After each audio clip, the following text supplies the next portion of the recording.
स्वागत है। ब्रेक के बाद आप देख रहे हैं बढ़ती महंगाई को लेकर जीएसटी परिषद के फैसले किस तरीके से लागू और किचन का बजट सीधी तौर पर गड़बड़ा गया है। शबनम जी, जल्दी से मेरे एक सवाल का जवाब दे दीजिए। बेरोजगारी के जमाने में महंगाई का अत्याचार और आखिर जरूरत क्या थी इस जीएसटी के स्लैब में बदलाव करने की? देखिए आलोक जी, जिस तरीके से मैं बार बार कह रही हूँ वैश्विक स्तर पे महंगाई बढ़ी है, निश्चित तौर पे उसका असर भारत पे होता है। लेकिन उससे पहले भारत की सरकार ने अगर देखा जाए कोरोना के समय जो मुफ्त खाद्यान्न का वितरण किया था उसकी समय सीमा बढ़ाकर गरीबों के लिए इसकी व्यवस्था कर दी थी। अगर आप देखें तो हमारी योजना आयुष्मान भारत में उनके स्वास्थ्य लाभ के लिए भी 5 लाख तक की आर्थिक मदद की थी। तमाम रेडी पट्टी वालों को भी आर्थिक मदद दी जा रही थी। तो अगर आप देखें तो जनधन योजना से डीबीटी के तो क्या ऐसे समझा जाए कि उसकी भरपाई की जा रही है? क्या ऐसे समझा जाए क्या? नहीं, देखिए वैश्विक स्तर पे जिस तरीके से महंगाई की मार अन्य देशों में रहे, अन्य ताकतवर देशों में, हालांकि मैं कहूंगी आज आप देखिए तो यूके में डीजल मिलना मुश्किल है लोगों को। यहाँ तो मिल रहा है, वहां तो डीजल मिलना मुश्किल है। गैस की किल्लत है, तमाम किल्लतें उधर है। लेकिन और यूपीए सरकार के समय की देखिए, आपके लिए गैस सिलेंडर लिमिटेड हो गया था। आप पैसा दें या ना दें, आपको उससे ज्यादा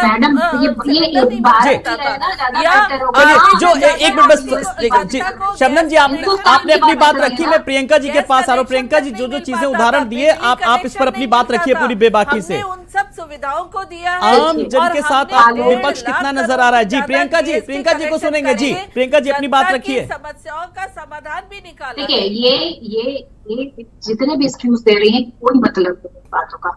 आप सिर्फ ये बता दीजिए कि अभी 3 महीने में क्रूड ऑयल का प्राइस सबसे ज्यादा कम हुआ, पर ऑयल पेट्रोल के प्राइस, डीजल के प्राइस में कोई कमी नहीं है। आप ये क्यों जाहिर कर रहे हैं कि इंटरनेशनल, तब आप बोलते थे मौसम इसकी जो है जिम्मेदार है, तब आप बोलते थे कि इंटरनेशनल प्राइस है। अब तो कम होगी, कम कर दीजिए, नहीं करेंगे। दूसरी चीज आप ये बताइए कि जीएसटी आपको बढ़ाना ही तो लग्जरी की चीजों पे बढ़ाते हैं। तभी तो जनता ने आपको हॉस्पिटल का जो बेड होता है उसमें क्यों बढ़ा रहे हैं? वो तो मजबूरी है। पर जनता ग्लोबली जुड़ गई है। आप ये बताइए जनता को पता अन्य देशों की स्थिति मैडम काफी बदतर है, तो मुझे कह रहे या फिर आप अपनी बात नहीं खत्म कर पा रही है तो आप भी कहती रहिए। सही स्टेप उठा रही है और सरकार चिंता कर रही है कि महंगाई। चलिए, ये एक राहत की बात है कि चलिए अभी तक इतना सवाल का जवाब लिया आपने। ये कहा कि सरकार चिंता कर रही है। जी जल्दी से मनोज जी, कुल मिलाकर के अगर महंगाई बढ़ रही है तो ये एक राहत की बात है कि शबनम जी ने कहा हाँ सरकार के पास है, चिंतित है इस बात को लेकर के सरकार। जी एक सिंपल सा वक्तव्य प्रधानमंत्री जी का आ जाना चाहिए कि देश के हालात ठीक नहीं है, भाइयों बहनों मित्रों मुझे आपकी मदद चाहिए। देश अपने आप त्याग करने तैयार हो जाएगा, ये कहने में कोई दिक्कत नहीं होनी चाहिए। और अब बड़ी बड़ी बातें शबनम जी कह रही थी, जब प्राइसलेस हो गया था डीजल पेट्रोल गैस, एक समय ऐसा आया था कोरोना के दौरान कि किसी भी देश से प्राइसलेस हो गया था, सबसे निचले स्तर पे पहुंच गया था। उस वक्त भी इस देश का नागरिक 30 रुपए से ज्यादा का टैक्स दे रहा था इस सरकार को। इस सरकार ने 1 रुपए नहीं कम किया था। शबनम जी, आप इधर उधर बरगलाइए मत, मैं बड़े जेन्युइन और मुद्दे की बात करना चाहता हूं। इस देश के नागरिक ने कोरोना की लड़ाई में 30 से 40 रुपए टैक्स प्रति लीटर डीजल पेट्रोल गैस पे दिया है। आपने 1 रुपए नहीं कम किए। और आज अगर देश के हालात खराब है और आपको गरीब से गरीब आदमी के लिए 5% जीएसटी लगानी पड़ रही है खाद्य सामग्री पे, तो आप कहिए, देश के प्रधानमंत्री जी बोले, प्रदेश के मुख्यमंत्री बोले कि हमारी आर्थिक हालत बहुत खस्ता हालत हो चुकी है, अगर आप 5% जीएसटी नहीं दोगे तो हम श्रीलंका बन जाएंगे। आप बोलो। देखिए मनोज जी, आपने ये बहुत बड़ी बात की है। मैं एक बार वीरेंद्र सिंह रावत जी से एक सवाल का जवाब देना चाहूंगा। वीरेंद्र जी, चूंकि अब बात तुलना किस तरीके से देश से की गई है, यूक्रेन जैसे देशों से की गई तुलना, क्या वाकई में विपक्ष जो सोच रहा है महंगाई बढ़ी है, जीएसटी बढ़ी है, ठीक है, लेकिन जो प्रधानमंत्री जी ये बोले आकर के देश के हालात, क्या वाकई में ऐसे हालात, वैसे तस्वीर बनते नजर आ रहे हैं क्या? नहीं, जैसे ये बात सबने शबनम जी ने, जो बीजेपी जो सत्ता पक्ष की प्रवक्ता है, उन्होंने भी इस बात को एडमिट करा है कि चिंता का विषय है। मैं काफी देर से यही बात कर रहा हूं कि ये जो है सरकार के लिए एक चैलेंज है। लेकिन फिर भी मैं ये मानता हूं कि अभी स्थिति वैसी खराब नहीं है कि जैसे हमारे पड़ोसी देशों की बात अगर करें बिल्कुल, तो वहां की स्थिति तो इसीलिए बहुत ही मैंने ये खराब सवाल है। आपसे किया सर। वो आईएमएफ के उसके आप पैरामीटर्स में देखें या किसी भी पैरामीटर में देखें, वहां का जो फिस्कल डेफिसिट है वो सब चीजें हैं वो बहुत ही ज्यादा, मतलब वहां पे जहां तक मैंने जो पढ़ा है अभी करीब 250 रुपए के आसपास जो है लीटर पाकिस्तान में है। और श्रीलंका की तो खैर बात भी करना इस समय सही नहीं है, क्योंकि वहां तो इमरजेंसी लगी हुई है। तो खैर वैसी स्थिति तो नहीं है, लेकिन फिर भी जैसे मैं बार बार कह रहा हूं कि एक परसेप्शन, एक जो नैरेटिव जो एक महंगाई का चल चुका है और वो जो जनता में आम राय बनती जा रही है कि महंगाई है और महंगाई बढ़ती जा रही है, ये जो है सरकार के लिए चिंता का विषय है। क्योंकि 2024 में इलेक्शन आने वाले हैं और जैसे कि शबनम जी ने भी कहा कि सरकार भी चिंतित है, क्योंकि ये एक पॉलिटिकल चैलेंज है कि एक तो महंगाई को नीचे लाना, दूसरा जो नैरेटिव बनता जा रहा है और जो धीरे धीरे आप देखेंगे जितनी विपक्षी पार्टियां हैं उनको ये अच्छा बैठा बैठाए मुद्दा मिल रहा है। खासतौर से आटा और जैसी चीज़ें जो आम लोगों की चीज़ें हैं उस पर जीएसटी लगा के, जैसे मैंने कहा कि पता नहीं किस तरीके का थॉट प्रोसेस जनरेट होता है कि ऐसा करके एक नेगेटिव एक परसेप्शन जो है क्रिएट भी हो रहा है और वो फिर चैलेंज बनता जा रहा है। तो ये सही बात है कि स्थिति वैसी खराब नहीं है, लेकिन एक पॉलिटिकल चैलेंज है पार्टी बिल्कुल, एक राजनीतिक चुनौती साफ तौर पर है। शबनम जी, अब सवाल मेरा ये है कि जैसा कि वीरेंद्र जी ने भी कहा, महंगाई है और महंगाई बढ़ती जा रही है और 2024 भी कोई बहुत ज्यादा दूर नहीं है। देखिए, निश्चित तौर पे कोई सरकार बेवजह अगर जो सरकार प्रगतिशील सरकार है वो बेवजह महंगाई नहीं बढ़ाती, उसकी एक बहुत ही ठोस वजह होती है, इसीलिए करती है। और सरकार देश की अर्थव्यवस्था को मजबूत बनाने में लगातार लगी रही है। और आपने टीवी चैनल पे कह दिया राष्ट्र निर्माण के लिए प्रगतिशील सरकार महंगाई जानबूझ के नहीं बढ़ाती है, वो डेवलपमेंट के लिए महंगाई बढ़ाती है। अरे यही बात तो मैं कह रहा हूं कि आप मोदी जी से कहिए ना कि हम डेवलपमेंट के लिए महंगाई बढ़ा रहे हैं, हम अर्थव्यवस्था को बताने के लिए, बढ़ाने के लिए, उसको और बेहतर करने के लिए बढ़ा रहे हैं। कुछ बोलो तो। आपने तो एक्सेप्ट कर लिया, लेकिन मोदी जी, योगी जी और पता नहीं कितने जी जी हैं जो इस बात को नहीं एक्सेप्ट कर रहे हैं। आप बिल में क्यों घुस जाते हैं? आप जनता को चिढ़ा के बिल में घुस के और अंदर से आप मजे लेते हैं, ये बहुत दुर्भाग्यपूर्ण है। जनता त्राहिमाम कर रही है, जनता परेशान है और आप चिढ़ा चिढ़ा के 5% का, कभी 10% का, कभी डीजल का, कभी पेट्रोल का, सारी महंगाई की सुई धागे से उस जनता को आप कसते चले जा रहे हैं। ये ये नहीं होगा, ये प्रदेश में नहीं होगा। आप गलत कर रहे हैं। बीजेपी की सरकार स्पष्ट करे कि महंगाई मजबूरी में बढ़ रही है या महंगाई जरूरी में बढ़ाई जा रही है, क्या है ये आपको स्पष्ट करना पड़ेगा। अगर नहीं करते हैं स्पष्ट तो निश्चित तौर पे ये समझा जाएगा कि आप अपने उद्योगपति मित्रों के जरिए जनता की गाड़ी कमाई का पैसा लेके आप सिर्फ और सिर्फ उनको लाभ पहुंचाना चाहते हैं और उसका कुछ हिस्सा लेके चुनाव लड़ना चाहते हैं।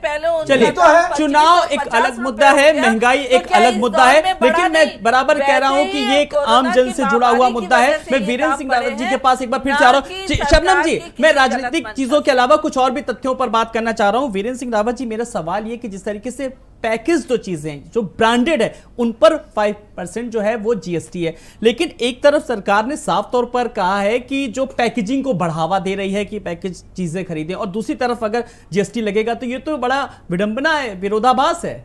यही मैंने जैसे अभी मैंने मेंशन किया कि पता नहीं किस तरह का थॉट प्रोसेस जनरेट हुआ होगा, आर्मचेयर इकोनॉमिस्ट हैं या मतलब, क्योंकि इससे नेगेटिव परसेप्शन ज़्यादा हो रहा है। मुझे नहीं लगता इसका जो टोटल कलेक्शन होगा, इन जो 5% लगाया है, बहुत सब्सटेंशियल होगा, लेकिन एक पॉलिटिकल इसकी कॉस्ट बहुत ज़्यादा है। जैसे मैंने कहा, जितनी विपक्षी पार्टियां उनको बैठे बैठाए आपने एक मुद्दा दे दिया और जनता में जो एक नैरेटिव है महंगाई का, वो और उसको भी और संबल मिलता है, तो इससे बहुत ज्यादा कलेक्शन नहीं है। तो इस तरीके की चीजें, अब मुझे लगता है कि शायद थॉट प्रोसेस ये रहा। हो नहीं सकता ना, मैम तो ये टैक्स भर रहा है ना, आज से स्टार्ट हो गया टैक्स भरना। आप बताइए, कपड़ा महंगा, चप्पल महंगी, खाना महंगा, जो लोन ले रहा वो महंगा, पढ़ाई लिखाई महंगी, घर से निकलना जो आप यातायात के लिए इस्तेमाल करते पेट्रोल डीजल लगता वो महंगा। क्या चीज महंगी नहीं है? ये कोई परसेप्शन नहीं है।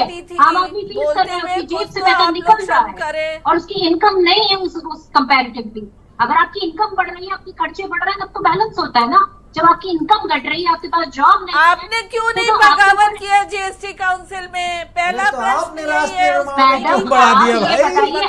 आप भी तो स्पष्ट करिए। मतलब हम बगावत करें, हमारी बगावत करें, मतलब विपक्ष की पार्टियां देश को गर्त में ले जाना चाहती हैं, आप उनको ले जाने देंगे? तब तक आप ये कहना चाहती हैं?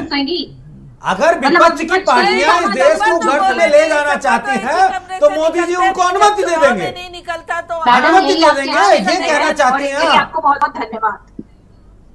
आखिर विपक्ष की बात इतना कैसे मोदी जी मान लेंगे? और देश का नुकसान हो रहा होगा और मोदी जी विपक्ष काउंसिल और जीएसटी काउंसिल की सारी बातें मान लेंगे? भाई आप तो चुनाव में बाहर नहीं निकलते, जनता के लिए क्या आगे निकलेंगे? पर्सनल मुद्दों पे, आपने नहीं सोचा रात के 8 आगे बजे लगा पर्सनल मुद्दों पे आपसे जीएसटी पे डिस्कस हो रहा है और चुनाव में बाहर ये कौन निकलता पर्सनल नहीं है, कौन नहीं राजनीतिक निकलता उस पे मुद्दा है, आगे। इसको समझ लीजिए। मैडम के यही पर्सनल अच्छे दिन मुद्दा थे, क्या इन्हीं होता अच्छे है? दिन के वादा किया था आपने। चलिए इसका अभी मतलब अब आप एक भाग रहे हैं। जी आप एक सिर्फ सवाल का भाग रहे जवाब, हैं। बात अच्छे दिन की आई है, बात स्वर्णकाल की आई है, बात अमृतकाल की गई अमृतकाल। थी। शबनम जी, अमृतकाल की बात की गई थी और देखिए दूध दही सब कुछ बढ़ गया है, इसलिए सवाल उठ रहा है, इसीलिए आज ये मुझे डिबेट भी करनी पड़ी, क्योंकि हम आम जन से जुड़े मुद्दे उठाते हैं और इसीलिए मैं आलोक जी। एक खास पैनल को भी बुलाता हूं। जी शबनम जी। आलोक जी, ये अच्छे दिन ही हैं। ओह, कोरोना के समय very अगर good, भारतीय clapping, जनता पार्टी की clapping सरकार आपके होती, लिए, तो 200 आपके लिए करोड़ आपने लोगों को- एक्सेप्ट किया टीवी डिबेट पे कि जो महंगाई आप- इतने आप- चरम आप- पे है आप- और उसको अच्छे दिन का आपने परिभाषित कर दिया। धन्यवाद। बीजेपी जिंदाबाद हो गई भाई, बीजेपी जिंदाबाद हो गई। महंगाई की मार है, बेरोजगारी की भरमार है और बीजेपी कह रही है यही तो अच्छे दिन है। धन्यवाद, धन्यवाद आपको, बहुत बहुत बधाई, बहुत बहुत बधाई।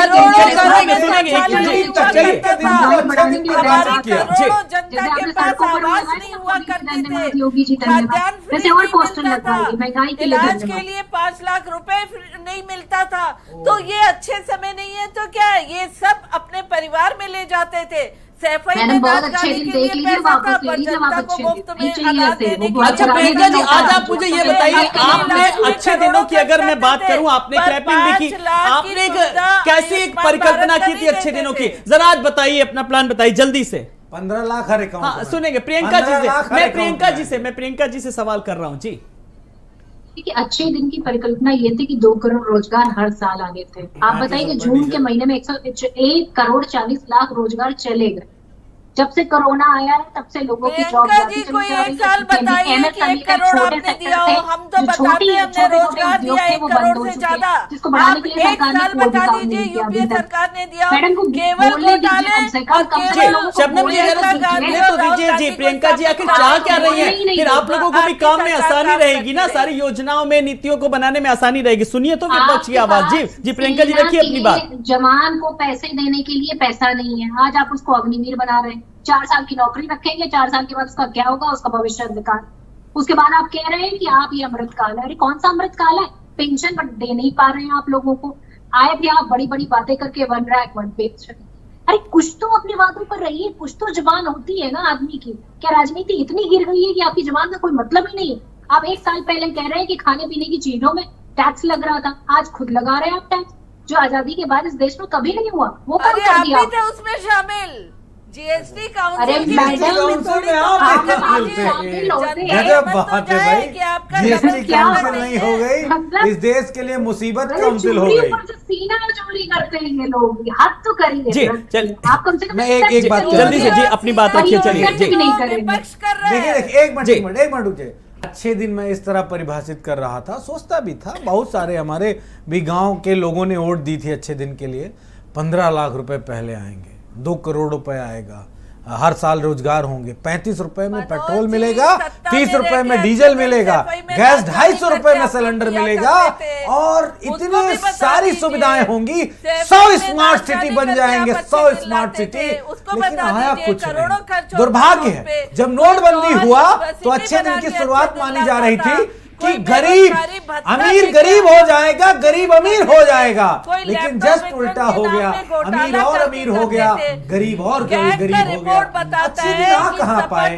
लेकिन मैं आपको बहुत बहुत धन्यवाद दूंगा कि बीजेपी की प्रवक्ता ये कहने की हैसियत रखती है कि यही तो अच्छे दिन है जब आप 100 रुपए में तेल, 1000 रुपए से ऊपर गैस और रसोई गैस की इतनी महंगाई, हर चीज जब चरम पे पहुंच गई है, यही देश के लिए अच्छे दिन है। आपको ईश्वर खूब आप पे इसी तरह, आपको सरस्वती माँ खूब ऐसे ही बुद्धि और विवेक देती रहे और इसी तरह देश का कल्याण आप लोग करते रहिए। कॉलेजेस बना रहे हैं, एयरपोर्ट्स बना रहे हैं, कहाँ बन रहा है?